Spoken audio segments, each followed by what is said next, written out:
এই বিজয় বাংলাদেশের বিজয়।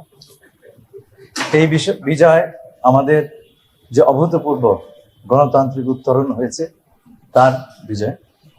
এই বিজয় আমাদের প্রিয় প্রধানমন্ত্রীর বিজয়, কারণ তিনি যদি এই সিদ্ধান্ত না নিতেন এবং দৃঢ়ভাবে এবং অবিচলভাবে বিরতিহীনভাবে আমাদেরকে সমর্থন না করতেন, তাহলে এই 10 বছরের রাস্তা 10 সপ্তাহে আমরা অতিক্রম করতে পারতাম না। আমাদের পররাষ্ট্র মন্ত্রণালয়ের সকল কর্মকর্তা বিদেশে যারা আছেন, বিভিন্ন দূতাবাসে নিরলসভাবে কাজ করেছেন।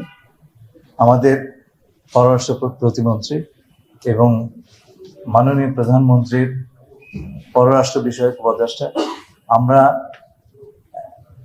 যে টিম স্পিরিটে কাজ করেছি, এই বিজয়ের পেছনে তার অবদান ছিল বিপুল। এই বিজয় আমরা বাংলাদেশের ভবিষ্যতের কাছে উৎসর্গ করছি। চাকরি ছাড়বো কিনা এটাই তো, ছুটি নেবো কিনা, ভাই এত ব্যস্ত হয় না, এর প্রেসিডেন্ট আছে। আমাদের আজকে থেকে 40 বছর আগে জনাব হুমায়ুন রশিদ চৌধুরী সাহেব, আমাদের প্রাক্তন পররাষ্ট্রমন্ত্রী, এই জাতিসংঘের সাধারণ পরিষদের সভাপতি নির্বাচিত হয়েছিলেন। I was his private secretary, হ্যাঁ, এবং তার সঙ্গে আমরা কাজ করেছি। উনি 2 পদেই পূর্ণকালীনভাবে কাজ করতে পেরেছেন। সেই সময় সেটা ইন্টারনেট পূর্ব যুগ ছিল। আজকে কিন্তু আপনি সিরিয়াসলি দুটো কাজ করতে।